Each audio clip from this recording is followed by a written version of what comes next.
দেখ, আমি তোর দুঃখ বুঝতে পারছি, কিন্তু কি করব, নিজেকে আর ধরে রাখতে পারিনি, তোর কাছে সুপে দিয়েছি।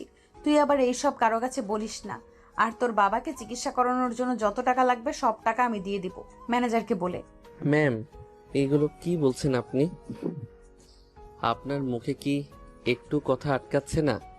নিজের ব্যাপারে এমনভাবে কথা বলতে আপনার একটু লজ্জা করছে না? আর মায়ের জন্যই বলেছিল শহরে যাচ্ছিস, ভালো কথা, মেয়েদের কাছ থেকে দূরে থাকবি। শহরের মেয়েরা একদমই বাজে। কিন্তু আমি মার কথায় তেমন একটা প্রকৃতি দেইনি, তাই আমি পার্সোনাল গার্ড হই। কখনো জানতেই পারিনি আপনি আমার সঙ্গে এমন করবেন। তাহলে কখনোই আপনার পার্সোনাল গার্ড হতাম না। দেখো, তোমার কি জানা না জানা তা জানে না, কিন্তু একটা কথা শুনে রাখবেন, তুই আমাকে অনেক ভালো সময় দিয়েছিস, আমি কখনো ভুলতে পারবো না। আর তুই আমার ফার্স্ট টাইম ছিলি। আর শোন, শুয়ে থাকতে হবে না, এখন ফ্রেশ হয়ে নেই, নিজের দিকে একটু তাকা। পুরো শরীরে লিপস্টিকের দাগ লেগে আছে, যদি এমন অবস্থায় বাইরে যাস তাহলে সবাই উল্টোপাল্টা চিন্তা করবে। যা, ফ্রেশ হয়ে নে। মারিয়ার কথা শুনে স্বাধীন নিজের দিকে তাকায়, দেখে পুরো শরীরে লিপস্টিকের দাগ লেগে আছে, জায়গায় জায়গায় লাভ বার্ডস রক্ত জমে আছে, যেন খুবলে খেতে চেয়েছিল তাকে। স্বাধীন চিন্তা না করে শোয়া থেকে উঠে দেখে তার শরীরে বিন্দু মাত্র পোশাক নেই। মারিয়া তার দিকে এখনো তাকিয়ে আছে। স্বাধীনকে দেখে মারিয়া একটু বাঁকা হেসে বলতে লাগে, নেশার ঘোরে তেমন একটা উপভোগ করতে পারিনি, চল আবারও। না আপু, আমাকে যেতে হবে। স্যার নিশ্চয়ই তার জগিংয়ের সময় হয়ে গেছে। এখন যদি আমাকে খুঁজে না পায় আর আপনার কাছে এসে আমাকে পায়, তাহলে স্যার আমাকে মেরে টুকরো টুকরো করে নদীতে ভাসিয়ে দেবে। এই অল্প কিছু দিনেই আপনার বাবাকে আমার হাড়ে হাড়ে চেনা হয়ে গেছে। স্বাধীনের কথা যেন মারিয়ার কান অবধি পৌঁছলো না, এখনো তার দিকে বাঁকা হাসি দিয়ে রয়েছে। স্বাধীন তার দিকে মারিয়ার অমনভাবে তাকানো দেখে তারপর স্বাধীন প্যান্ট খুঁজতে লাগে। প্যান্ট দেখে খাটের এক কোণায় পড়ে আছে। তারপর প্যান্টটা ধরে তুলতে যাবে, ঠিক তখনই মারিয়া তার কাছে এসে হাত থেকে প্যান্টটা কেড়ে নিয়ে অন্যদিকে ছুঁড়ে ফেলে দেয়। তারপর স্বাধীনের দুই হাত শক্ত করে চেপে ধরে খাটের উপর শুয়ে পড়ে। বাবা আসবে না, আর তোকে ছাড়তে ইচ্ছে করছে না রে। এখন যদি পারতাম তোকে আমার সঙ্গে সব সময় কাছে রাখতাম, আর দিনভর রোম্যান্স করতাম, কাজে যেতাম না। চল একটা কাজ করি, তোকে বিয়ে করে ফেলি, তখন তো তুই আর তালবাহানা দেখাতে পারবি না আমাকে। মারিয়ার কথা শুনেই স্বাধীনের যেন এখন মরিমরি অবস্থা। কোনোভাবে মারিয়াকে ছাড়িয়ে খাট থেকে উঠতে যাবে, ঠিক তখনই পেছন থেকে স্বাধীনের হাত টান দিয়ে মারিয়া তার বুকের উপর স্বাধীনকে ফেলে দেয়, শক্ত করে জড়িয়ে ধরে আর বলতে লাগে, এর আগে অনেক ছেলেকে হাক করেছি, কিন্তু তোর মধ্যে এক অন্যরকম ভালো লাগা কাজ করছে। তোকে ছাড়তে ইচ্ছে করছে না, তোকে জড়িয়ে ধরে যেন আমি দিনের পর দিন রইতে পারবো, হাজারটা পথ পাড়ি দিতে পারবো। মারিয়ার কথা শুনে স্বাধীন মারিয়ার দিকে প্রশ্নসূচক দৃষ্টিতে তাকায়। মারিয়া স্বাধীনের দিকে তাকিয়ে মুচকে হাসি দিয়ে তার ঠোঁটের সঙ্গে ঠোঁট লাগিয়ে চুষতে লাগে। সেভাবে পেরিয়ে যায় প্রায় 5 মিনিট। মারিয়ার হাত থেকে স্বাধীন ছাড়া পেয়ে ঘন ঘন নিঃশ্বাস ফেলতে লাগে। মারিয়ার দিকে একটু রাগী দৃষ্টিতে তাকিয়ে বলতে লাগে, আপনি মানুষ না অন্য কিছু? আর একটু সময় কিস করলে তো আমি মরেই যেতাম। কি বলছিস? সামান্য কিছু সামলাতে পারছিস না, মরে যাওয়ার কথা বলছিস?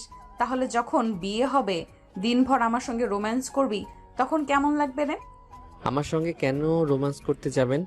আপনি একটু আগে তো বললেন অনেক ছেলেকে হাক করেছেন, কিন্তু এমন ফিলিংস পাননি।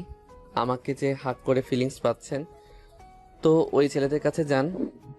সাধু সাজতে হবে না রে, তুই কোনো মেয়েকে যে ভোগ করিসনি তার প্রমাণ কি ছিল? হ্যাঁ, আর শোন, সাফ সাফ একটা কথা বলি, আমি একদম ভার্জিন ছিলাম। আর যে ছেলেদের সঙ্গে বললাম না হাক করেছি, ওরা আমার ফ্রেন্ড ছিল, এর বেশি কিছু ছিল না। এখন এই অন্য ছেলেদের কথা বলতেই তোর গায়ে জ্বালা করছে? দেখেন ম্যাম, আমরা গ্রামের ছেলে, তেমন কিছু বুঝি না, আমরা পিওর ছিলাম। আপনারা শহরের মেয়ে, আপনারা অনেক খারাপ। আগে জানলে কখনোই এমনভাবে আপনার পার্সোনাল বডিগার্ড হয়ে থাকতাম না। আর হ্যাঁ, আমি আপনাকে বিন্দুমাত্র বিশ্বাস করি না। যেই মেয়ে জোর করে তার সতীত্ব অন্য ছেলের হাতে তুলে দেয়, সেই মেয়ে আর কি করতে পারবে? আর না বলি, আপনি একদম বাজে মেয়ে। আপনার মতো বাজে মেয়েকে কখনো আমি কেন, কোনো ছেলে বিয়ে করবে না। আমার সঙ্গে আপনি আপনার বিয়ের কথা মাথা থেকে একদমই ছেড়ে ফেলুন। স্বাধীনের কথা শুনে পপির গায়ে যেন 100 ডিগ্রি রাগ উঠে যায়। পপি নিজেকে আর কন্ট্রোল করতে না পেরে স্বাধীনের হাতের পাশে থাকা ড্রিম লাইটটা দিয়ে বাড়ি দেয়। স্বাধীন তার হাত চেপে ধরে খাটে শুয়ে পড়ে। স্বাধীনকে কষ্ট পেতে দেখে মারিয়ার কেমন যেন অনুশোচনা বোধ কাজ করে নিজের মধ্যে। তোর সাহস কি করে হয় আমার সম্পর্কে এমন কথা বলতে? ড্রিঙ্ক করি, বন্ধুদের সাথে আড্ডা দেই, ছোটখাটো পোশাক পরি, তার মানে এই না নিজের ইজ্জত বিলিয়ে বেড়াই। আর শোন, তুই ফার্স্ট যে ছেলে আমার গায়ে টাচ করেছে। আর এই দেখ। কথাটা বলে মারিয়া কোনো মতে নিজেকে সামলে নিয়ে ওয়াশরুমে চলে যায়। অন্যদিকে স্বাধীন তার হাত চেপে ধরে এখনো খাটের উপর শুয়ে থেকে গোঙাচ্ছে। হাতের অনেক অংশে এখনো কাজ ঢুকে আছে। স্বাধীন নিজেকে আর দমাতে না পেরে অজ্ঞান হয়ে যায়। অন্যদিকে মারিয়া ওয়াশরুম থেকে বের হয়ে সামনের দিকে তাকিয়ে দেখে স্বাধীন এখনো সেই অবস্থায় খাটের উপর শুয়ে আছে। একটু চিন্তা হয়, স্বাধীনের কাছে গিয়ে গায়ে হাত দেয়, দেখে স্বাধীনের কোনো রেসপন্স নেই। অনেকটা চমকে উঠে নাকের সামনে হাত দিয়ে দেখে এখনও নিঃশ্বাস ফেলছে। তারপর টেবিলের উপর থেকে পানির গ্লাসটা নিয়ে এসে স্বাধীনের বুকে পানি দিতে লাগে। ঠিক তখনই স্বাধীনের জ্ঞান ফিরে আসে। হাতের ব্যথা এখন দ্বিগুণ। তারপর কোনো রকম শোয়া থেকে উঠে বসে মিটমিট করে সামনের দিকে তাকিয়ে দেখে মারিয়া দাঁড়িয়ে আছে, এখনো তার হাতে পানির গ্লাস। স্বাধীন নিজেকে সামলে নিয়ে দাঁড়াতে যাবে, ঠিক তখনই তাল সামলাতে না পেরে পড়ে যেতে যাবে। ঠিক তখনই কোনো মতে মারিয়া স্বাধীনকে জড়িয়ে ধরে টাল সামলাতে না পেরে স্বাধীনকে নিয়ে খাটের উপর পড়ে যায়। স্বাধীনের চোখ বন্ধ করে ফেলে। কোনো মতে তাকিয়ে দেখে মারিয়া তার দিকে ছলো ছলো দৃষ্টিতে তাকিয়ে আছে। স্বাধীন মারিয়াকে তার কাছ থেকে সরিয়ে দিয়ে উঠে দাঁড়িয়ে রুম থেকে বের হতে যাবে। ঠিক তখনই মারিয়া স্বাধীনকে বলে, আসুন, এই অবস্থায় নিয়ে বের হোস না রুমের বাইরে। যতক্ষণ রুমের মধ্যে আছিস নিয়ে চিন্তায় আছি। তুই এইখানে বস, আমি বাইরে থেকে ফার্স্ট এড বক্স নিয়ে আসছি। তারপর তোর হাতটা ব্যান্ডেজ করে দিই। তারপর তুই না হয় ফ্রেশ হয়ে রুম থেকে বের হয়ে যাস। তোর শরীরে অনেকটা অংশ এখনো লিপস্টিক লেগে আছে। যদি নিচে চাস তাহলে বাসার সবাই অবশ্যই তোকে দেখে ফেলবে আর অনেক অনেক কথা বলবে। মারিয়ার কথা শুনে স্বাধীন দরজার কাছ থেকে সরে এসে খাটে বসে পড়ে। মারিয়া ওয়ার্ড্রপ থেকে জামা কাপড় বের করে পরিধান করে রুমের বাইরে চলে যায়। তারপর ফার্স্ট এড বক্স নিয়ে আসে রুমে স্বাধীনের কাছে। তারপর চেয়ার টেনে স্বাধীনের সামনে গিয়ে বসে। ফার্স্ট এড বক্স থেকে সাবলান বের করে হাতে যেখানে যেখানে কাজ লেগে কেটে গেছে সেখানে সেখানে পরিষ্কার করতে লাগে। তারপর সুন্দরভাবে স্বাধীনের হাত ব্যান্ডেজ করে দেয়। স্বাধীন উঠে দাঁড়াতে যাবে, ঠিক তখনই আবার বসে পড়ে। শরীর অনেক ক্লান্ত হয়, রাতভর তার উপর অত্যাচার হয় আর হাত কেটে রক্ত বের হয়, অনেকটা ক্লান্ত সে। তারপর পপি কোনো মতে স্বাধীনকে ধরাধরি করে ওয়াশরুমে নিয়ে যায়। তারপর স্বাধীনের শরীরে যেখানে যেখানে লিপস্টিকের দাগ লেগে আছে সেখানে সেখানে ভালোভাবে পরিষ্কার করে দিতে লাগে। স্বাধীন অনেকটা অবাক হয়ে যায়, মারিয়ার মধ্যে যেন এক অন্য মেয়েকে দেখতে পাচ্ছে সে। মারিয়ার দিকে একবার নজর যেতে দেখে মারিয়ার চোখ অশ্রুতে ছলছল করছে, যেন নিমেষেই বাঁধা ভেঙে সেটা বের হতে পারে। স্বাধীনকে ফ্রেশ করে রুমে এসে স্বাধীনকে খাটের উপর বসিয়ে দেয়। তারপর যত্ন সহকারে স্বাধীনের শার্ট পরিয়ে দেয়। তারপর মারিয়া বিছানার চাদরটা তুলে অন্য আরেকটা বিছানার চাদর পেরে দেয়। স্বাধীন এখনো ঠায় মেরে সেখানে বসেছিল। ঠিক তখনই মারিয়া স্বাধীনের কাছে সে কপালে ঘন একটা চুম্বন করে। স্বাধীন বুঝতে পারে না মেয়েটির আবার কি হলো। একটু পর স্বাধীনকে ছেড়ে দিয়ে মারিয়া বলতে লাগে, সরি তোমার সঙ্গে তখন অমন ব্যবহার করার জন্য। আসলে সব মেয়ে তার উপর আরোপকে অস্বীকার করতে পারে, কিন্তু তার চরিত্রে যদি কোনো আরোপ লাগে তাহলে নিজেকে আর কন্ট্রোল করতে পারে না। তাই আমিও কন্ট্রোল করতে না পেরে তোমার সঙ্গে এমন ব্যবহার করে ফেলেছি। I am extremely sorry, please তুমি আমাকে ক্ষমা করে দাও। মারিয়ার কথা তার কান অবধি যেন এখনো পৌঁছয় না। স্বাধীন মারিয়াকে তার কাছ থেকে কোনো মতে সরিয়ে দরজা খুলে রুম থেকে বের হয়ে তার রুমে চলে যায়। স্বাধীন তার রুমে গিয়ে পোশাক পরিবর্তন করে মারিয়ার বাবার রুমের সামনে চলে আসে। দরজায় কড়া নাড়তেই মারিয়ার বাবা দরজা খুলে দেয়। কি ব্যাপার স্বাধীন, তোমার আজ ঘুম থেকে উঠতে লেট হয়ে গেছে? প্রত্যেকদিন তুমি এসে আমাকে ঘুম থেকে তুলে দাও, তারপর আমি নামাজ পড়ে আমি জগিং করতে যাই, কিন্তু আজ এত লেট হয়েছে, কি হয়েছে তোমার? ঠিক তখনই মারিয়ার বাবার নজর যায় স্বাধীনের হাতের দিকে। স্বাধীনের হাতটা তার দিকে এগিয়ে নিয়ে এসে স্বাধীনকে উদ্দেশ্য করে মারিয়ার বাবা বলতে লাগে। কি হয়েছে? তোমার হাতে ব্যান্ডেজ করা কেন? মারিয়ার বাবার প্রশ্নের উত্তরে কি জবাব দিবে কিছুই বুঝতে পারে না। আমতা আমতা করে স্বাধীন বলতে লাগে। আসলে স্যার, ঘুম থেকে উঠে ওয়াশরুমে হঠাৎ পা স্লিপ কেটে পড়ে যায়, হাতে একটু ব্যথা পাই, তাই রুমে শুয়েছিলাম। আর আসতে একটু লেট হয়েছে, সরি লেট করার জন্য। ইটস ওকে বাবা, তুমি রুমের মধ্যে আসো। তারপর স্বাধীন রুমের মধ্যে প্রবেশ করে। মারিয়ার বাবা জগিংয়ের পোশাক পরে নেয়। স্বাধীন হাতে একটা ফ্লাক্স পানির বোতল নিয়ে বের হয়। মারিয়ার বাবা জগিং করছে, স্বাধীনও তার পিছু পিছু হাঁটছে। যখন পানি লাগছে তখন মারিয়ার বাবার দিকে পানি এগিয়ে দিচ্ছে স্বাধীন মারিয়ার বাবার পিছু পিছু হাঁটতে হাঁটতে হঠাৎ জ্ঞান হারিয়ে মাটিতে পড়ে যায়। মারিয়ার বাবা স্বাধীনের নাম ধরে ডাকে, কিন্তু তার কোনো রেসপন্স পায় না। পেছনে ফিরে তাকিয়ে দেখে স্বাধীন মাটিতে পড়ে আছে। তখন ডাকাডাকি করে মুখের পানি ছেটে দেয়, কিন্তু তার জ্ঞান ফেরে না। শেষমেশ অ্যাম্বুলেন্স ফোন করে স্বাধীনকে নিয়ে হসপিটাল চলে যায়। হসপিটালে নিয়ে গিয়ে ভর্তি করে দেয়। ডাক্তার, ছেলেটার কি হয়েছে? হঠাৎ আমার সঙ্গে হাঁটতে হাঁটতে অজ্ঞান হয়ে মাটিতে পড়ে গেল। আর পানি সিটা দেওয়ার পর তার জ্ঞান ফিরে আসলো না। কোনো ডেঞ্জারাস কিছু হয়েছে কি ডাক্তার? আসলে আমি নিজেও বুঝতে পারছি না, এই বয়সে ছেলেটা আনন্দ ফুর্তির মধ্যে দিয়ে থাকবে। ছেলেটা অনেক চিন্তিত, অনেক দুর্বল হয়ে গেছে। চিন্তা করতে করতে তাই জ্ঞান হারিয়ে ফেলেছে। জ্ঞান ফিরলে ছেলেটাকে বলবেন নিজের শরীরের দিকে একটু খেয়াল রাখতে, আর যেন ও চিন্তা না করে। আর আমি কিছু ওষুধ লিখে দিচ্ছি, সেগুলো খাওয়ালে ইনশাল্লাহ খুব দ্রুত সুস্থ হয়ে উঠবে। ডাক্তার কথাটা বলেই কেবিন থেকে বের হয়ে যায়। মারিয়ার বাবা গিয়ে স্বাধীনের পাশে চেয়ার টেনে বসে পড়ে। ঠিক তখনই মারিয়া তার বাবাকে ফোন করে। বাবা তুমি কোথায়? তুমি তো এত লেট করে বাসায় ফেরো না। আজ এত লেট হয়ে গেছে কিন্তু তুমি বাসায় আসোনি। কোথায় আছো তুমি? তুমি তো জগিং করতে এতটা সময় নাও না।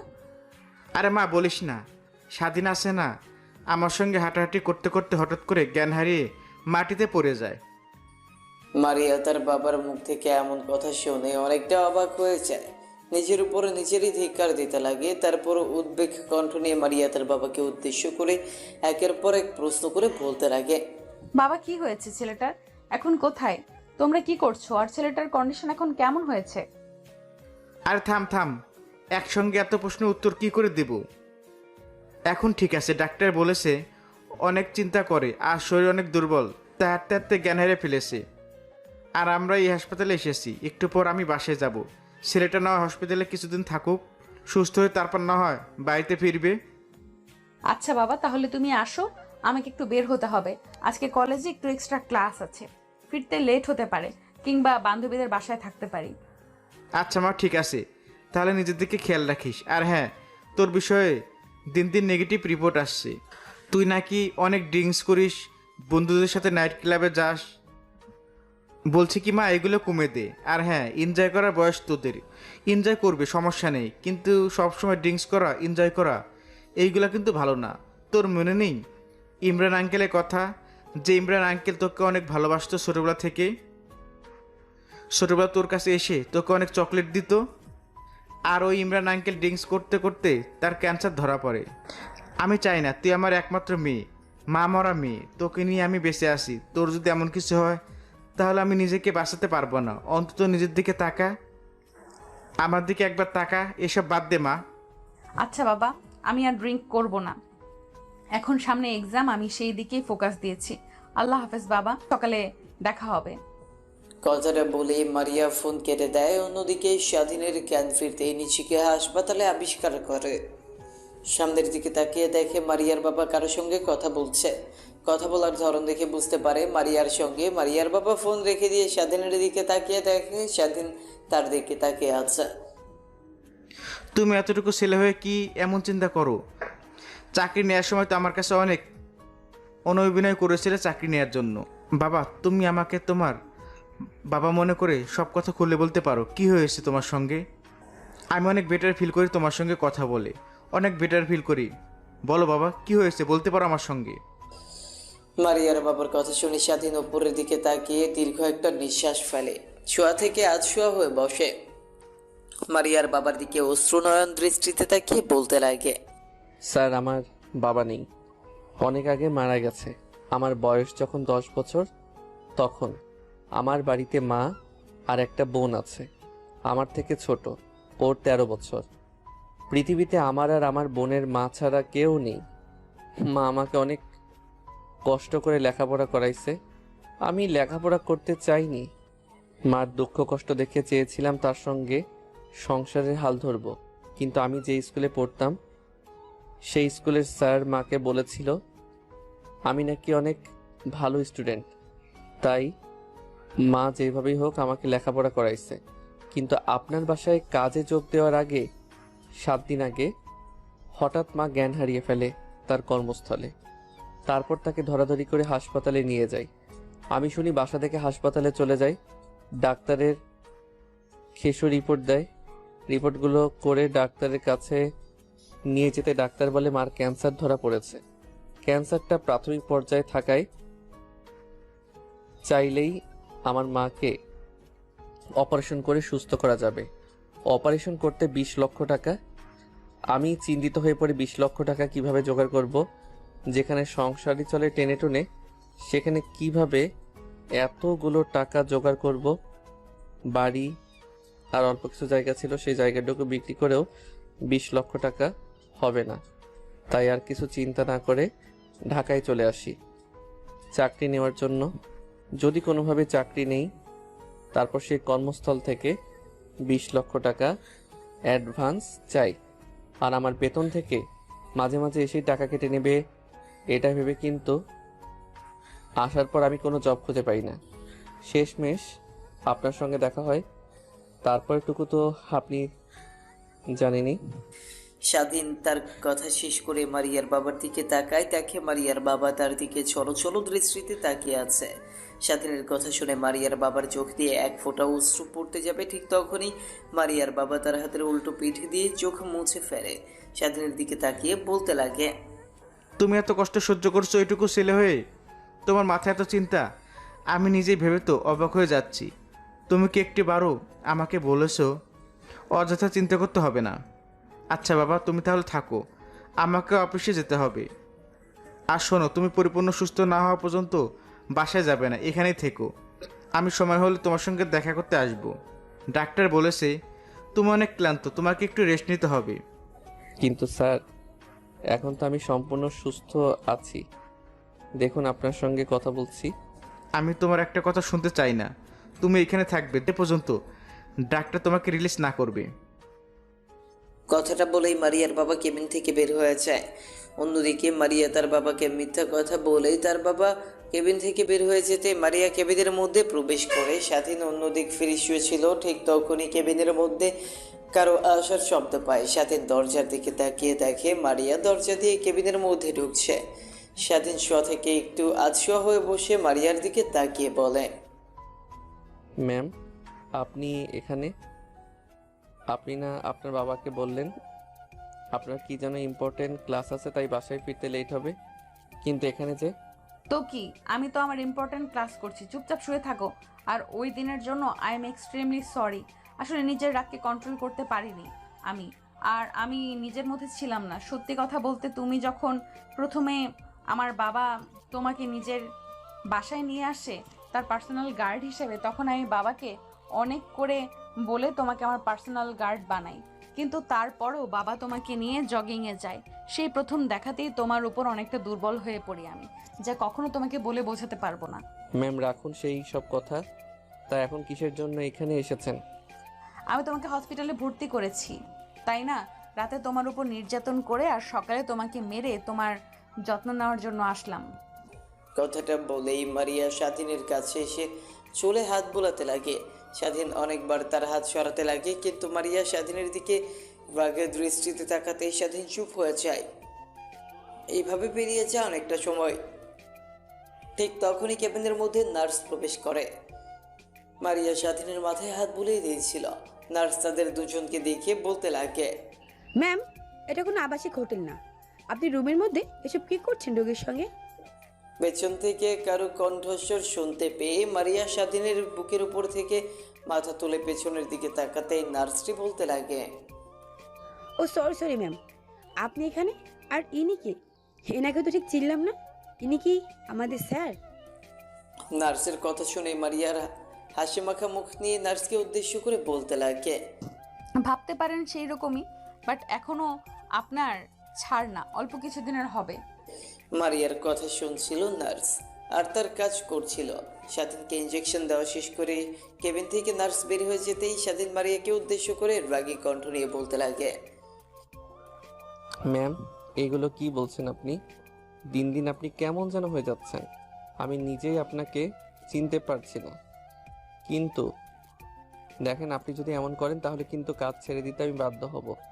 কারণ আমি কখনোই এমন কিছু চাইবো না যার জন্য আমাকে আপনার বাবা ভুল বুঝুক। আমি আপনার বাবার হাত জোড়াজোড়ি করে চাকরি নিয়েছিলাম। আমি তার কথার বরখেলাপি করতে পারবো না, তার সঙ্গে বিশ্বাসঘাতকতা করতে পারবো না। আমার বাবা মা আমাকে সেই শিক্ষা দেয়নি। বুঝতে পারছি, তোমার বাবা মা তোমাকে সৎ শিক্ষা দিয়েছে, কিন্তু তুমি কি জানো, তুমি যদি আমার কাছ থেকে দূরে যাও তাহলে যেখানেই থাকো না কেন তোমাকে ধরে নিয়ে আমার কাছে বসিয়ে বসিয়ে রাখবো আর খাওয়াবো, আর তোমাকে জোর করে বিয়ে করব। তুমি কি চাও তোমার সঙ্গে এমন বাজে কাজ হোক? মারিয়ার কথা শেষ হতেই স্বাধীন চুপ হয়ে যায়। কারণ মেয়েটিকে যতই কথা বলুক না কেন তার বোধগম্য হবে না। তাই চুপ করে একটু চোখ বুঝে ঘুমানোর চেষ্টা করছিল। ঠিক তখনই কপালে আলতো ঠোঁটের ছোঁয়া অনুভব করে। স্বাধীন চোখ মেলে তাকাতেই দেখে মারিয়া তার উপর বসে তার কপালে চুম্বন করছে। মারিয়াকে স্বাধীন তার হাত দিয়ে ধাক্কা দিতেই মারিয়া টাল সামলাতে না পেরে ফ্লোরে গিয়ে ছিটকে পড়ে। স্বাধীন বুঝে উঠতে পারে না স্বাধীন কখনোই এমন কিছু চায়নি। তার কাছ থেকে মারিয়া ফ্লোরে পড়ে গিয়ে অনেকটা ব্যথা পায়। স্বাধীন তার হাতে ব্যান্ডেজ থাকা অবস্থায় বেড থেকে নেমে মারিয়াকে তুলতে লাগে। মারিয়ার চোখ দিয়ে অশ্রু বের হতে লাগে। অনেক জোরে পড়ে যাওয়ায় ব্যথা পেয়েছে সে, কিন্তু সেদিকে তার কোনো ভ্রুক্ষেপে নেই। স্বাধীনের দিকে তাকিয়ে দেখে তার হাত দিয়ে রক্ত বের হচ্ছে, কারণ ইঞ্জেকশনের তার এখনও তার হাতের মধ্যে লাগানো ছিল। বেড থেকে চলে আসায় তার শট খাওয়ায় স্বাধীনের হাত থেকে রক্ত বের হতে থাকে। মারিয়া স্বাধীনকে বেডে শুইয়ে দিয়ে বলতে লাগে, নিজের দিকে একটু তাকাও, দেখো তোমার হাতে রক্ত বের হচ্ছে। আমার তো কিছুই হয়নি, পড়ে গিয়েছিলাম, একটু ব্যথা পেয়েছি, তার জন্য কি তুমি নিজের দিকে খেয়াল না করে আমাকে ওঠাতে যাবে? তার মানে কি জানো, তুমি আমাকে ভালোবাসো। কারণ আমার একটু ব্যথা পাওয়াতে তুমি যদি এমন রিয়াক্ট করতে পারো, তাহলে আমি মনে করি আমার জন্য তোমার মনে বিন্দুমাত্র হলেও ফিলিংস আছে। ও ভাবছেন আপনি? ম্যাম, কখনো না, আপনার জন্য আমার মনে কখনো কাজ করতে পারে না। কারণ আপনার মতো মেয়েকে আমি কখনোই আমার বউ হিসেবে মেনে নেব না। কথাটা আমি কত করে বলবো। এখন জানতো আমার চোখের সামনে একটু একা থাকতে দিন। না না, তা তো হচ্ছে না। আমি এখানেই থাকবো আর তোমাকে রোমান্টিক অত্যাচার করব আর তোমার শরীরের যত্ন নেব। আমি বাবাকে তো বলেছি যে আজকে বাসায় তার মানে কি আজকেও আমার সঙ্গে রাতে এখানেই থাকবে? স্বাধীনের কথা শুনে মারিয়া একটু বাঁকা হেসে মাথা দিয়ে হ্যাঁ বোঝায়। ম্যাম, আপনি কি পাগল হয়ে গেছেন নাকি? আপনার ভাবসাব আমার ভালো লাগছে না। আপনি এখানে থাকবেন মানে আপনি চলে যান, যদি কেউ দেখতে পায় তাহলে অনেক খারাপ হয়ে যাবে। আর স্যার তো বলেছে সে যে কোনো সময় আমাকে দেখতে আসতে পারে। যদি এসে দেখে আপনি আমার কেবিনে বসে আছেন তখন কি রিয়েক্ট করবে স্যার, বুঝতে পারছেন? সভায় যা করে তাই করবে। তার মেয়ে আর মেয়ের জামাই একই কেবিনে আছে। দেখ ভালো, আপনার সঙ্গে কথা বলে পারবে, উঠবো না। কথাটা বলেই স্বাধীন অন্য পাশ ফিরে জানলা দিয়ে বাহিরের দিকে তাকিয়ে আছে। বুঝে উঠতে পারে না সময়টা কত হয়েছে। হাতে ফোনটা নিয়ে দেখে তার মায়ের অনেকগুলো মিস কল। স্বাধীন অবাক হয়ে যায়। অবাক হয়ে স্বাধীন তার মায়ের কাছে ফোন করতে যাবে, ঠিক তখনই তার মা ফোন করে বসে। স্বাধীন ফোন রিসিভ করে কানের পাশে ধরতেই ওই পাশ থেকে তার মা বলতে লাগে, কিরে বাবা, তোকে সে কখন থেকে ফোন করছি কিন্তু তোর ফোনের সারা শব্দ পাচ্ছি না। ফোনটা একবার রিসিভ করছিস না, কি হয়েছে তোর জানিস? তোকে নিয়ে একটা খারাপ স্বপ্ন দেখেছি আমি, তাই তোকে নিয়ে অনেক চিন্তা হচ্ছে রে বাপ। তুই বাসায় চলে আয়, তোর বাবার রেখে যাওয়া জমি তুই কাজ করে খা। আমাকে তো চিকিৎসা করাতে হবে না, আল্লাহ যতদিন হায়াত দিয়েছে ততদিন এই পৃথিবীতে বেঁচে থাকবো। তাই একদিন বেশি কিংবা একদিন কমও এই পৃথিবীতে থাকবো না রে। ফোন করে শুধু এই একটা কথাটাই বল। আসলে কাজের চাপ অনেক তো তাই ফোন হাতে নিয়ে দেখিনি। আচ্ছা, তোমার এখন শরীরের কি অবস্থা? আর বোনের কি খবর? ও ঠিকমতো স্কুলে যাওয়া আসা করে না তো? হ্যাঁ, যাই তো। ও তোর সঙ্গে কথা বলার জন্য পাগল হয়ে গেছে, কিন্তু তুই তো তখন ফোন ধরলি না, স্কুলে গেছে। সেটা যখন তোকে আবার ফোন করব তখন না হয় তুই ফোন রিসিভ করিস। আচ্ছা মা। তারপর স্বাধীন তার মায়ের সঙ্গে কথা বলতে লাগে। অন্যদিকে মারিয়া পাশে চেয়ার নিয়ে বসে স্বাধীন তার মায়ের সঙ্গে কথোপকথনগুলো শুনছিল আর মুচকি মুচকি হাসছিল। আসলে মারিয়ার মা অনেক আগেই মারা গিয়েছে, তার জন্মের 2 বছর পর। গল্পে অনেকটা দূরেই তো চলে আসলাম। এবার আপনাদেরকে নায়ক আর নায়িকার পরিচয় করিয়ে দিই। নায়কের নাম স্বাধীন, মা বাবার একমাত্র সন্তান, ছোট্ট একটা বোন আছে। স্বাধীনের বাবা একটা রোড অ্যাক্সিডেন্টে অনেক আগেই মারা গিয়েছে। তারপর তার মা স্বাধীনকে আর তার বোনকে অনেক কষ্ট করে লালন পালন করে। অন্যদিকে মারিয়া বড়লোক বাবার একমাত্র মেয়ে। মারিয়ার মা অনেক আগেই মারা গিয়েছে। তার বয়স যখন 2 বছর ছিল তখন মারিয়ার মায়ের ক্যান্সার হয়ে মারা যায়। এরপর মারিয়ার বাবা দ্বিতীয়বার আর বিয়ে করেনি, কারণ সৎ মা এসে তার মেয়ের সঙ্গে কেমন ব্যবহার করবে এই জন্য। স্বাধীন তার মায়ের সঙ্গে কথা বলা শেষ করে ফোনটা পাশে রেখে মারিয়ার দিকে তাকিয়ে দেখে মারিয়া এখনো তার দিকে অপলক দৃষ্টিতে তাকিয়ে আছে। মারিয়াকে তাকাতে দেখে স্বাধীন তার মুখের সামনে তুড়ি বাজাতে মারিয়ার যেন ধ্যান ভেঙে যায়। শাশুড়ি মা কি করে জানলো তোমার কিছু হয়েছে? আর তুমি তো তোমার মাকে কিছুই বললে না। তুমি হসপিটালে ভর্তি, অনেক ক্লান্ত হয়ে। কি বলছেন আপনি শাশুড়ি মা? মানে আর হ্যাঁ, মাকে বলতে যাব কেন? সে শুনলে অনেক চিন্তা করবে আমাকে নিয়ে। অযথা তাকে চিন্তায় ফেলতে যাব কেন? আর হ্যাঁ, আপনি নেক্সট টাইম থেকে আমার মাকে শাশুড়ি মা বলবেন না। একবার বলবো, 1000বার বলবো, 100বার বলবো, আপনি কি করবেন? আমার মুখ দিয়ে বলবো আমি, আপনি বলার কে? স্বাধীন জানে এখন মারিয়াকে যতই ভাবে বোঝানোর চেষ্টা করুক না কেন, কিন্তু কোনোভাবেই বুঝবে না। তাই স্বাধীন তার মাথার নিচে হাত দিয়ে অন্য হাত তার চোখের উপরে রেখে একটু ঘুমানোর চেষ্টা করে। ঘুমানোর চেষ্টা করতেই সারাদিন স্বাধীন ঘুমের জগতে পা দেয়। অন্যদিকে তার দিকে একটা তীক্ষ্ণ দৃষ্টি তাকিয়ে আছে। এভাবে পেরিয়ে যায় অনেকটা সময়। স্বাধীন ঘুম থেকে উঠে আজানের শব্দে চারদিকে তাকিয়ে দেখে সন্ধ্যা নেমে এসেছে। বুঝতে পারে এটা মাগরিবের আযান দিয়েছে। স্বাধীন শোয়া থেকে উঠে বসতে যাবে, ঠিক তখনই বুকের উপর ভার অনুভব করে। বুকের দিকে তাকিয়ে দেখে তার বুকের উপর কেউ একজন শুয়ে আছে। চুলগুলো সরিয়ে দেখে মারিয়া শুয়ে আছে। ঘুমন্ত চেহারা যেন এক অন্যরকম ভালো লাগা কাজ করে স্বাধীনের মধ্যে। কে বলবে এই মেয়েটা ঘুমের রাজ্য থেকে ফিরে এলে রাগী বদমেজাজে একটা মেয়ে হয়ে যায়। কথাগুলো ভাবতে ভাবতে স্বাধীন মারিয়ার দিকে তাকিয়েছিল। ঠিক তখনই মারিয়ার ঘুম ভেঙে যায়। স্বাধীন কী করবে বুঝে উঠতে পারে না, তাই পুনরায় কেবিনে শুয়ে পড়ে যেন মারিয়া বুঝতে না পারে। একটু পর মারিয়ার ঘুম ভেঙে গেলে স্বাধীনের দিকে কিছুক্ষণ তাকিয়ে থাকে। তারপর তার কপালে আলতো করে একটা চুমু দিয়ে শোয়া থেকে উঠে বসে পড়ে। তারপর কেবিন থেকে কোথায় যেন চলে যায়। মারিয়া কেবিন থেকে চলে যেতে স্বাধীন হাঁপ ছেড়ে বাঁচে। হয়তো মেয়েটা চলে গেছে বাসায়, এমনটাই ভাবতে লাগে। ভাবতে ভাবতে ফোনটা হাতে নিয়ে তার মার কাছে ফোন করে তার ছোট বোনের সঙ্গে কথা বলতে লাগে। কথা বলছিল, ঠিক তখনই খট করে দরজা খোলার শব্দ পায়। দরজার দিকে তাকিয়ে দেখে মারিয়া তার হাতে অনেকগুলো খাবারের বক্স নিয়ে কেবিনের মধ্যে প্রবেশ করছে। স্বাধীন তার মার সঙ্গে সংক্ষিপ্ত কিছু কথা বলে ফোন রেখে দিয়ে মারিয়ার দিকে তাকিয়ে বলতে লাগে, আপনি বাসায় যাননি এখনো? এইখানে যে আমি এত ভেবেছি, আপনি আমি তো ভেবেছি আপনি বাসায় চলে গেছেন। তোমাকে হসপিটালে এরকম ভাবে রেখে আমি কি করে বাসায় থাকতে পারি বলো? তাই যাইনি। আর কিছুই তো খাওনি তুমি। এদিকে আসো, তোমাকে খাইয়ে দিচ্ছি। আমার ক্ষুধা লাগেনি, আপনি খান। বললেই হলো ক্ষুধা লাগেনি মানে? সে কখন থেকে না খেয়ে রয়েছো, নিশ্চয়ই তোমার অনেক ক্ষুধা লেগেছে। মুখে মুখে বলছো না। এদিকে আসো, তোমাকে আমি খাইয়ে দিচ্ছি। আচ্ছা ম্যাম, আপনাকে খাইয়ে দিতে হবে না, আমাকে দিন, আমি নিজের হাতে খেতে পারবো। মহান আল্লাহ তাআলা আমাকে হাত দিয়েছে, আমি কেন বড় নারীর হাত দিয়ে খাবার খাবো? বড় নারী মানে? কিছুদিন পরে তোমাকে বিয়ে করব। আর হ্যাঁ, আমি বলেছি খাইয়ে দেব তো খাবে। আমার মুখে মুখে তুমি দিন দিন অনেক কথা বলছো, যা আমার একদমই পছন্দ নয় কিন্তু। স্বাধীন মারিয়ার মুখের উপর আর কোনো কথা না বলে মারিয়ার কথা অনুযায়ী খাবার খেতে লাগে। মারিয়া স্বাধীনকে খাবার খাইয়ে দিয়ে পানি খাইয়ে দেয়। তারপর পুনরায় তার সামনে চেয়ারে বসে ফোনে ফেসবুক স্ক্রলিং করছিল। অন্যদিকে স্বাধীনের কপালে চিন্তার ভাঁজ পড়ে যায় আর মনে মনে ভাবতে লাগে।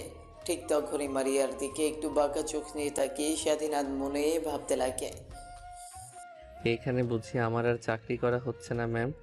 দিন দিন আমার সঙ্গে যেরকম আচরণ করা শুরু করেছে, যদি স্যার কোনোভাবে টের পেয়ে যায় তাহলে আমাকে চাকরি থেকে বের করে দেবে। আমি আমার মার চিকিৎসা করাতে আর পারবো না। জানি না ম্যাম এরকম করছেন কেন, আগে তো এরকম ছিল না, হঠাৎ করে কি হলো তার? না, যেভাবেই হোক আমাকে ম্যামের কাছ থেকে দূরে থাকার চেষ্টা করতে হবে।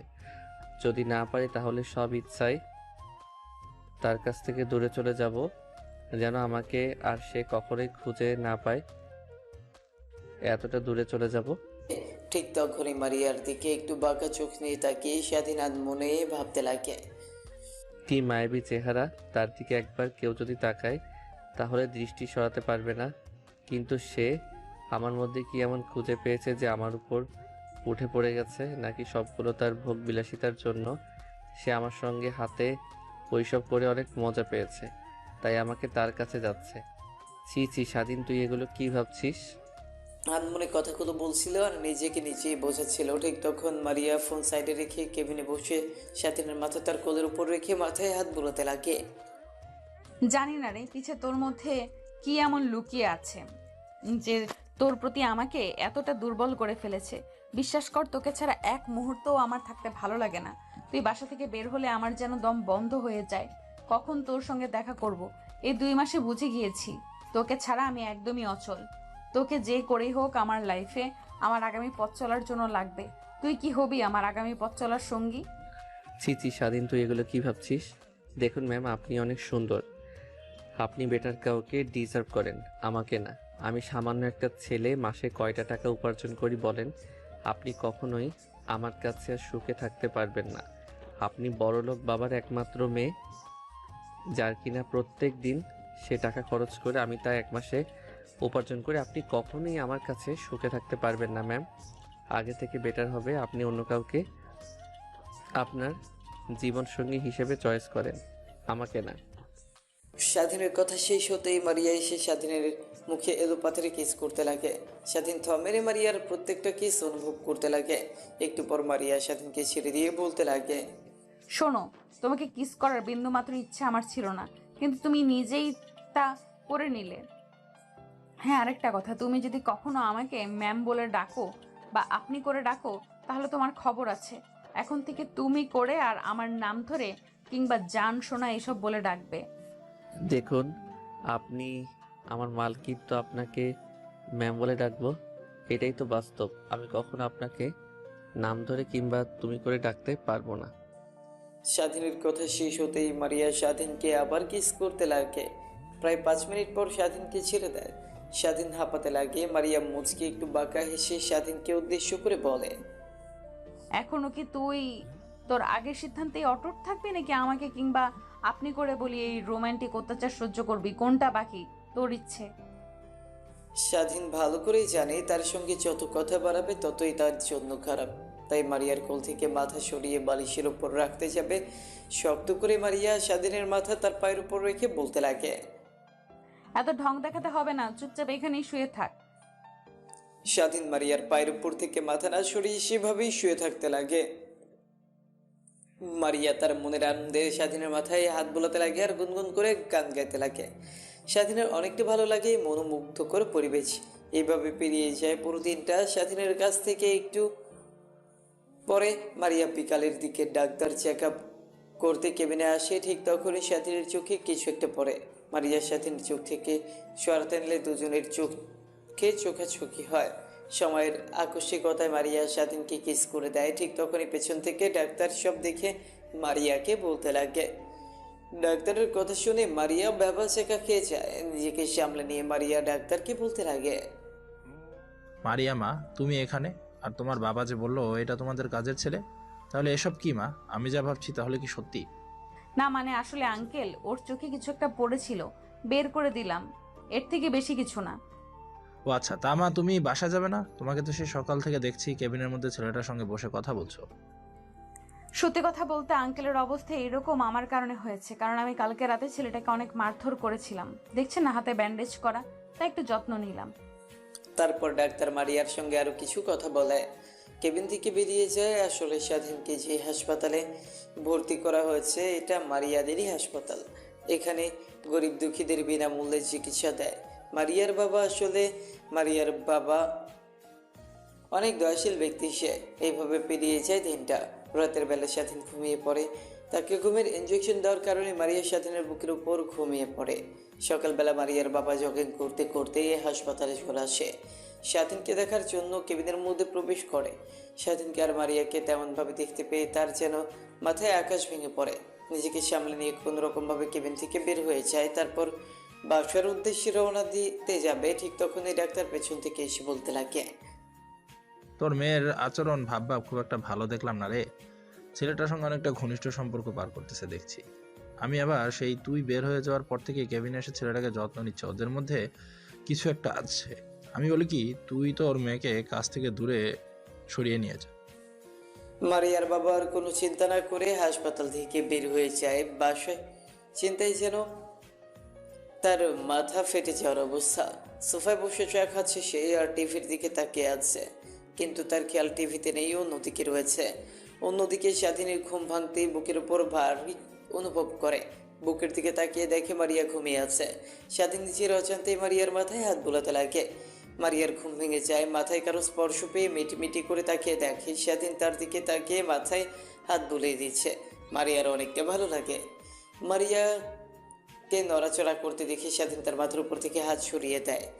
ঘুমানোর ভান করতে লাগে। মারিয়া স্বাধীনের দিকে তাকিয়ে মুচকে হেসে নিজেকে একটু গোছগাছ করে স্বাধীনের মাথায় হাত বোলাতে বোলাতে ছোট্ট করে কপালে একটা কিস করে কেবিন থেকে বেরিয়ে যায়। মারিয়াকে কেবিন থেকে বের হয়ে যেতে দেখে স্বাধীন স্বস্তির একটা নিঃশ্বাস ফেলে। অন্যদিকে ইমরান খান এখনো সোফায় বসে একের পর এক চা খেতে লাগে আর টিভির দিকে তাকিয়ে আনমনে চিন্তা করছিল। ঠিক তখনই কলিং বেল বেজে ওঠে। দরজার দিকে তাকাতে দেখে তার মেয়ে আসছে। তখনই বলতে লাগে তার মেয়েকে উদ্দেশ্য করে, কি মা, কইছিলি রাতে সকালে বের হয়েছিলি, দিন পেরে রাত গেল, কোনো খোঁজ খবরই নেই। ফোন করলাম, তোর ফোন অফ বললো। কি হয়েছিল তোর, কোথায় ছিলি? মারিয়া তার বাবার দিকে তাকিয়ে একটা হাসি দিয়ে বলতে লাগে, কই আর থাকবো, কয়েকদিন পর কলেজে ছিলাম, ফোনের চার্জ ছিল না, তোমাকে ফোন করে কথা বলবো, আর রাতের বেলা একটা বান্ধবীর বাসায় ছিলাম, বাসায় আসিনি। মারিয়াকে তার বাবা কোনো কিছু বুঝতে না দিয়ে মুচকি একটা কৃত্রিম হাসি দিয়ে বলতে লাগে, আচ্ছা মা, তুমি তাহলে তোমার রুমে যাও, ফ্রেশ হয়ে খাবার দাবার করে নাও, আমি অফিসে যাচ্ছি। মারিয়া তার বাবার কথা শুনেই তার রুমে চলে যায় ফ্রেশ হতে। অন্যদিকে মারিয়ার বাবা এমন অবস্থাতেই বাড়ি থেকে বের হয়ে হসপিটালে চলে যায়। তারপর সোজা স্বাধীনের কেবিনে চলে যায়। স্বাধীন চোখ বুঝে থেকে ঘুমানোর চেষ্টা করছিল। ঠিক তখনই কারো আসার শব্দ শুনতে পায়। দরজার দিকে তাকিয়ে দেখে মারিয়ার বাবা। তারপর স্বাধীন শোয়া থেকে শোয়া হয়ে বসে মারিয়ার বাবাকে উদ্দেশ্য করে বলতে লাগে, আঙ্কেল, আপনি অযথা আসতে গেলেন কেন? আর এখন তো আপনার অফিসের সময় এখানে যে। স্বাধীনকে কোনো রাগ না দেখিয়ে হাসি মাখা মুখ নিয়ে স্বাধীনের দিকে তাকিয়ে বলতে লাগে, শোনো বাবা, তুমি তোমার দিকে তাকাও, আর একটা বার আমার মেয়ের দিকে তাকাও, দেখো কতটা ডিফারেন্ট তোমাদের দুজনের মধ্যে। আমি সকালে এসেছিলাম তোমাকে দেখার জন্য, কিন্তু তোমাকে আর মারেকে এমন অবস্থা দেখে আমি অনেকটাই ভেঙে পড়ি। তোমার কাছ থেকে কখনো আমি এটা আশা করিনি। আমি যে সবসময় বলি যা আবার তা হয়ে গেছে। তোমার বাবার চিকিৎসার জন্য কত টাকা লাগবে? 20 লক্ষ টাকা, তাই না? আমি তোমাকে 20 লক্ষ টাকা দিচ্ছি, সঙ্গে আরও 10 লক্ষ টাকা দিচ্ছি। তুমি 30 লক্ষ টাকা নিয়ে ঢাকা থেকে তোমার গ্রামের বাড়িতে চলে যাবে, কখনো ঢাকায় ফিরবে না, কোনোভাবে তার সঙ্গে কন্ট্যাক্ট করবে না। তুমি আমাকে ওয়াদা করো। আঙ্কেল, আপনি যা ভাবছেন একদমই তা না। আপনার মেয়ে অযথা আমার সঙ্গে এমন ব্যবহার করে, কিন্তু আমি তার কথায় কোনো রাজি না। মায়ের চিকিৎসা করার জন্য 20 লক্ষ টাকা লাগবে। আমাকে 20 লক্ষ টাকা দিলে আমি অনেকটা উপকৃত হব। আপনাকে সময় মতো আমি 20 লক্ষ টাকা ফিরিয়ে দেব। যদি কোনো দিন জোগাড় করতে পারি, আমাকে ব্যবসা করার জন্য 10 লক্ষ টাকা দিতে হবে না, আমাকে 20 লক্ষ টাকা দিলেই হবে। আমি এখনই ম্যানেজারকে ফোন করে এইখানে টাকা আনার কথা বলছি। তুমি আমার বাসাও যাবে না, সোজা এখান থেকে তোমার গ্রামে চলে যাবে। তুমি অনেক ভালো, তোমার মতো সৎ ছেলে আমি কখনো আগে দেখিনি। কিন্তু আমি কখনো আমার মেয়েকে কখনো এমন ছেলের সাথে দেখতে চাই না যে ছেলে আমার মেয়েকে ঠিকমতো ভাত কাপড় দিতে পারবে না। আমার মেয়ে প্রত্যেক দিনে খরচ করে তোমার 1 মাসের মাইনাস সমান। আর যদি কোনো প্রয়োজন পড়ে নাম্বারটা নিয়ে যাও, আমাকে ফোন করো, তাহলেই হবে। কথাটা বলেই মারিয়ার বাবা কেবিন থেকে বের হয়ে যায়। তারপর ম্যানেজারকে ফোন করে টাকা আনতে বলে। একটু পর ম্যানেজার টাকা নিয়ে চলে আসে। তারপর স্বাধীনকে টাকা দিলেই তা নিয়ে স্বাধীন হাসপাতাল থেকে বের হয়ে বাসার উদ্দেশ্যে রওনা দিতে যাবে। ঠিক তখনই পেছন থেকে মারিয়ার বাবা তাকে উদ্দেশ্য করে বলতে লাগে, দেখ, তোরা যেভাবে পারিস ওই ছেলেটাকে ধরে এমন মারবি যেন চলাফেরা করতে না পারে, ঠিক মতো 1 মাস মেয়েদের দিকে কখনো যেন খারাপ দৃষ্টিতে তাকাতে না পারে। ওর বাবার পরিচয় কেন, ওর নিজের পরিচয় যেন মানুষের সামনে বলতে কাঁপাকাঁপি করে। তারপর স্বাধীন পেছনে ফিরে মারিয়ার বাবার কাছ থেকে টাকা নিয়ে বেরিয়ে যায়। বাস টার্মিনালে এসে বাসের জন্য অপেক্ষা করছিল। ঠিক তখনই তার ফোন বাজতে লাগে। স্বাধীন ফোন রিসিভ করে কানের কাছে ধরতেই ওই পাশ থেকে কান্না ভেসে আসতে লাগে। স্বাধীন ভালোভাবে নাম্বারটা দেখে বলতে লাগে, কি হয়েছে রে তোর? কান্না করছিস কেন? আপু কি হয়েছে আমাকে বল। ভাইয়া তুমি কোথায় আছো? জলদি বাসায় এসো, মা অনেক অসুস্থ। হ্যাঁ আমি বাসায় আসছি, তুই মাকে নিয়ে হাসপাতালে যা। আমি সৌরভকে ফোন করে বলে দিচ্ছি আমি বাস কাউন্টারে বসে আছি, 4 ঘন্টা পর বাসায় গিয়ে পৌঁছাবো। ঠিক তখনই বাস চলে আসে। স্বাধীন গিয়ে বাসে বসে পড়ে। বাস চলছে তার আপন গতিতে, কিন্তু সামিয়া কান্না করলো কেন?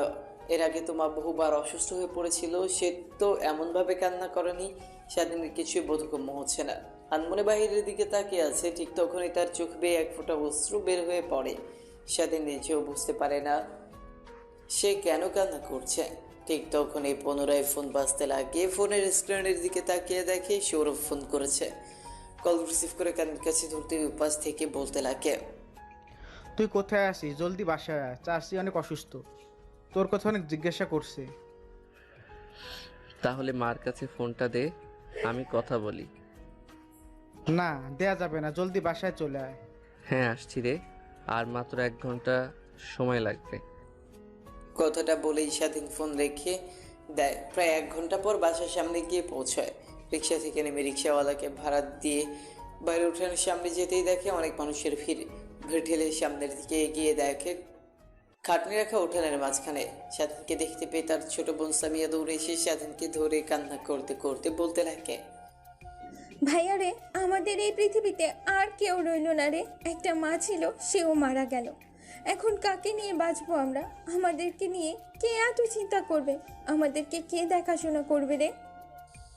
সামিয়ার কথা শুনে স্বাধীনের মাথায় যেন আকাশ ভেঙে পড়ে। কাঁধ থেকে ব্যাগটা মাটিতে পড়ে যায়। তারপর খাটনির কাছে গিয়ে দেখে তার মার লাশ। স্বাধীন তার মার মুখ ধরে কান্না করতে করতে বলতে লাগে, মা, তুমি এত কষ্ট করে আমাদেরকে মানুষ করালে, আমরা একটু তোমাকে শান্তিতে থাকতে দিলাম না। সারা জীবন ভর তুমি কষ্ট করলে। বাবা চলে যাওয়ার পর থেকে তুমি আমাদেরকে বিন্দু মাত্র বাবা নেই অনুভব করতে দাওনি। যখন জ্বালাতো তুমি এনে দিতে, যত কষ্টই হোক না কেন। আর তুমি চলে যাচ্ছ আমাদেরকে ছেড়ে, কত কষ্ট হচ্ছে মা, তুমি জানো? কথাগুলো বলেই স্বাধীন অঝরে কান্না করতে লাগে। সৌরভীর স্বাধীনকে সান্ত্বনা দিতে লাগে, কিন্তু স্বাধীন তার কথা শুনতে নারাজ। তারপর স্বাধীনের মাকে গ্রামের সবাই খাটনি করে কবরস্থানে নিয়ে যায়। তারপর কবরস্থ করে স্বাধীন কবরস্থানের সামনে ঠাই মেরে বসে থাকে। সৌরভ এসে স্বাধীনের কাঁধে হাত রেখে বলতে লাগে, দেখ, এই পৃথিবীতে কেউ চিরস্থায়ী নয়, সবাইকে এই পৃথিবী ছেড়ে চলে যেতে হবে। তোর বাবা চলে গেছে, তুই নিজেকে যেভাবে সামনে নিয়েছিস এখনও তুই সেভাবে নিজেকে সামনে নে। তুই যদি এভাবে ভেঙে পড়িস তাহলে সামিয়ার কী অবস্থা হবে? একবার লক্ষ্য করেছিস?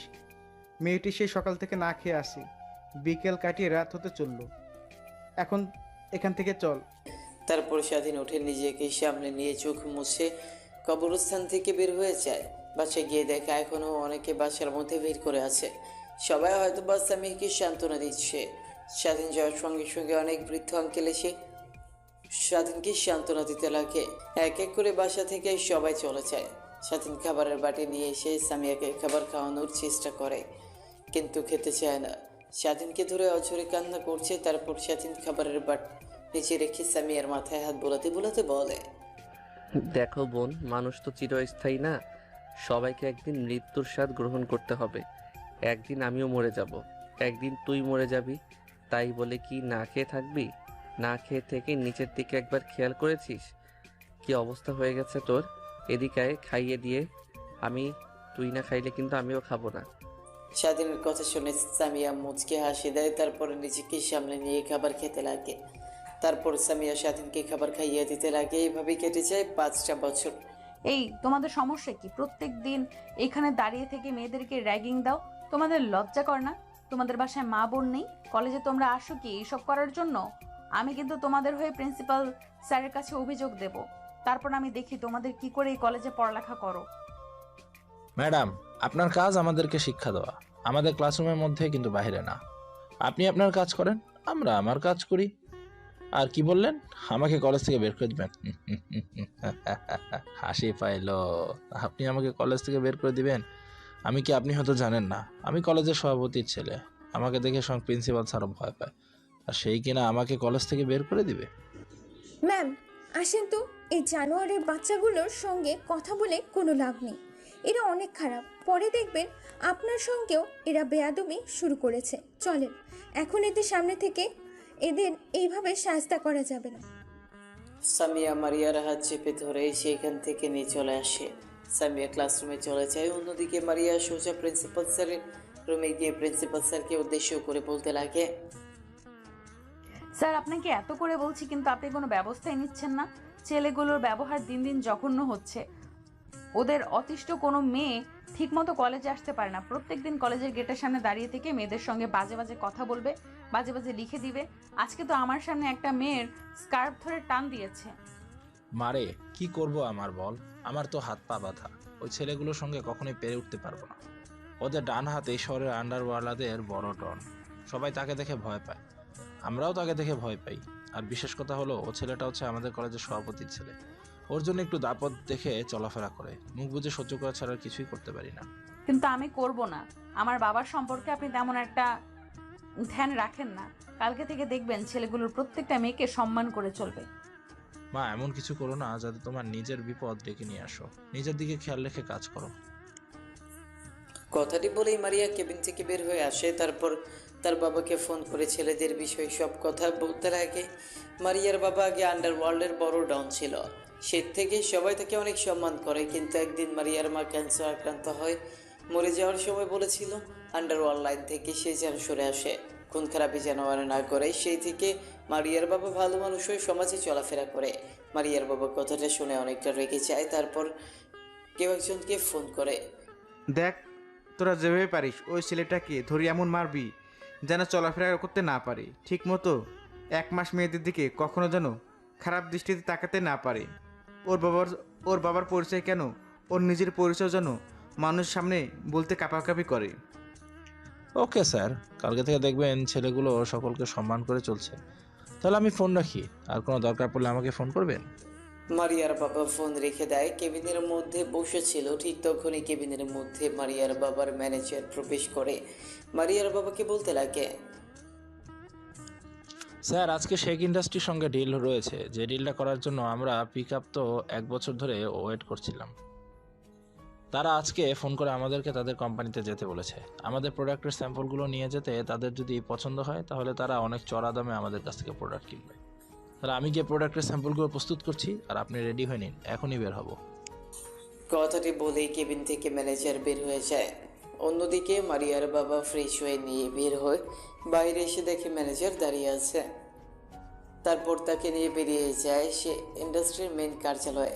ইন্ডাস্ট্রির কোম্পানিতে গিয়ে দেখে অনেক মানুষের ভিড় শুধু তাদের সঙ্গে ডিল করার জন্য। কিন্তু সে ইন্ডাস্ট্রি এত খামখেয়ালি করে না। ভালো মালামাল আর সুন্দর প্রোডাক্ট ছাড়া কখনোই কারোর সঙ্গে ডিল করে না। এর অল্প দিনে এই শেখ ইন্ডাস্ট্রি পৃথিবীর মাঝে নাম করে ফেলেছে। তাই এখন বাংলাদেশ স্টকন দখল করে রেখেছে তারা।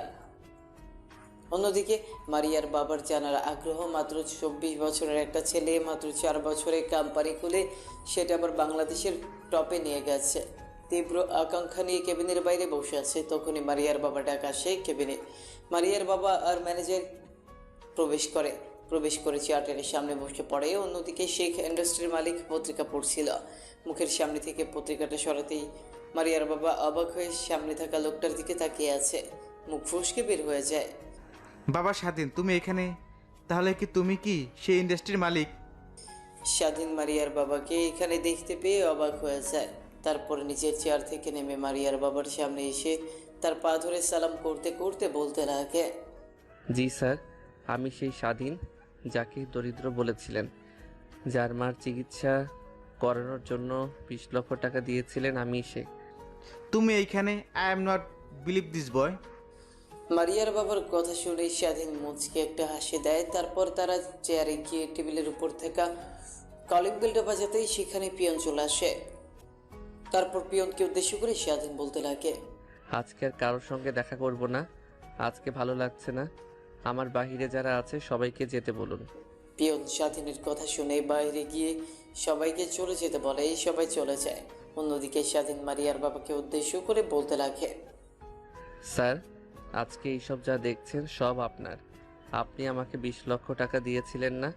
সেই টাকা থেকে আজ 20,000 কোটি টাকার মালিক আমি হতে গেলে সব কিছু আপনার।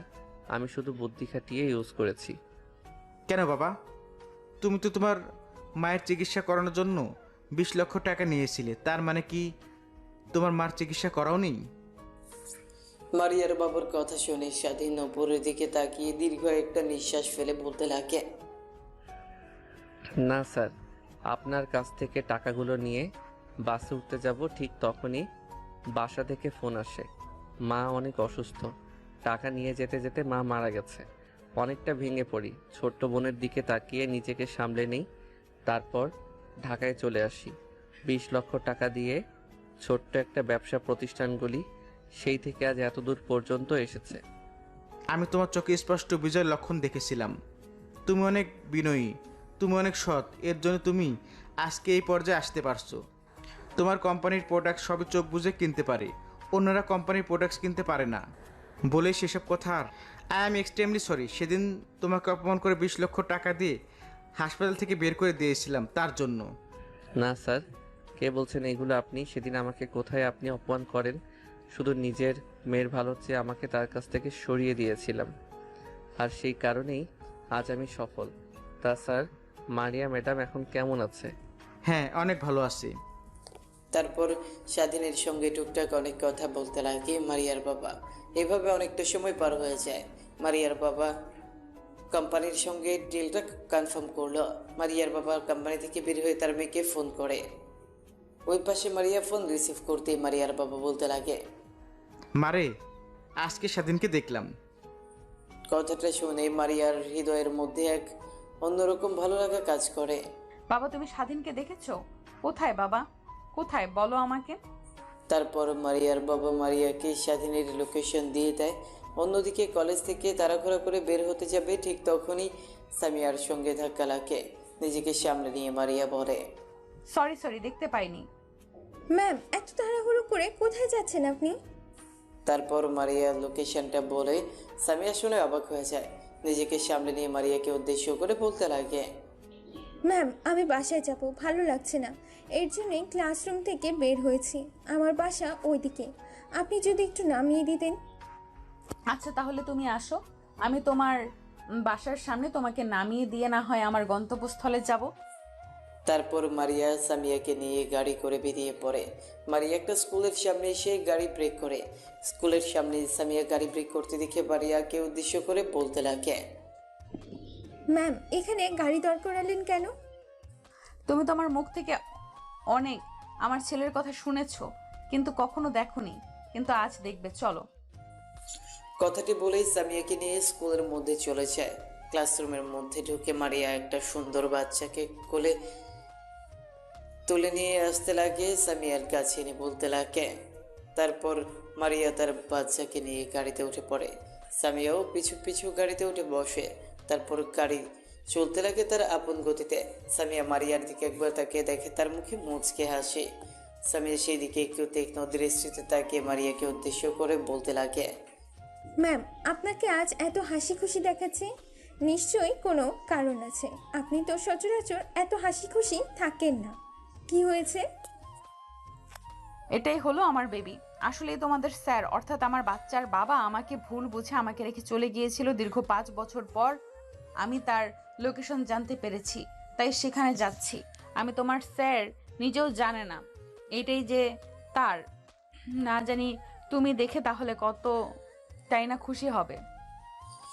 তারপর সামিয়া একটু অনুশোচনা বোধ কাজ করে নিজের মধ্যে।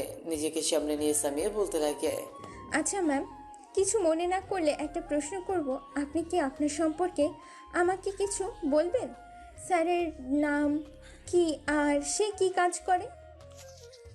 তোমাদের স্যারের নাম স্বাধীন শেখ, ইন্ডাস্ট্রির মালিক। কি ম্যাম, সত্যি? মালিক, হ্যাঁ সত্যি, কিন্তু আগে তোমাদের স্যার এমন ছিল না, অনেক গরিব ছিল। জানি না হঠাৎ করে এত বড়লোক কোটিপতি কি করে হয়ে গেল। আজ কাজ করছিলাম, ঠিক তখনই বাবা ফোন করে বলল স্বাধীনকে সে দেখেছে এই ঠিকানায়, তাই আমি সেখানেই যাচ্ছি। সামিয়ার সঙ্গে কথা বলতে বলতে মারিয়া লোকেশনের চলে আসে। গাড়িটা ব্রেক করে নেমে যায়। তার ছেলেকে কোলে তুলে নিয়ে সামিয়াকে উদ্দেশ্য করে বলতে লাগে, তাহলে তুমি বাসায় চলে যাও, আমি ভেতরে যাব। কথাটা বলেই মারিয়া কোম্পানির ভেতরে ঢুকে পড়ে। গেটে দারোয়ান অনেকবার দাঁড় করানোর চেষ্টা করে, কিন্তু সবাইকে পাশ কাটিয়ে কোম্পানির ভেতর প্রবেশ করে। তারপর ম্যানেজারকে ডাক দিয়ে বসের কেবিন কোনটা সেটা জিজ্ঞেস করতেই ম্যানেজার বলে দেয়। খট করে দরজা খুলে কেবিনের মধ্যে ঢুকে দেখে স্বাধীন ল্যাপটপে কাজ করছিল। হঠাৎ খট করে দরজা খোলাই সামনের দিকে তাকিয়ে দেখে দাঁড়িয়ে আছে তারপর একটা ফুটফুটে সন্তান। আনুমানিক বয়স 4 থেকে 4.5 বছর হবে। মারিয়া স্বাধীনের কাছে গিয়ে স্বাধীনকে জড়িয়ে ধরে এলো পাথারে চুমু খেতে লাগে। স্বাধীন বিরক্ত হয়ে মারিয়াকে ধাক্কা দিয়ে নিজের কাছ থেকে সরিয়ে দিয়ে বলতে লাগে, কে আপনি? আর আপনার সাহস কি করে হয় আমাকে এসে জড়িয়ে ধরে আমাকে কিস করার? তুমি আমাকে চিনতে পারছো না? আমি মারিয়া। আমি মারিয়া নামের কাউকে? আপনি এখন এখান থেকে আসতে পারেন।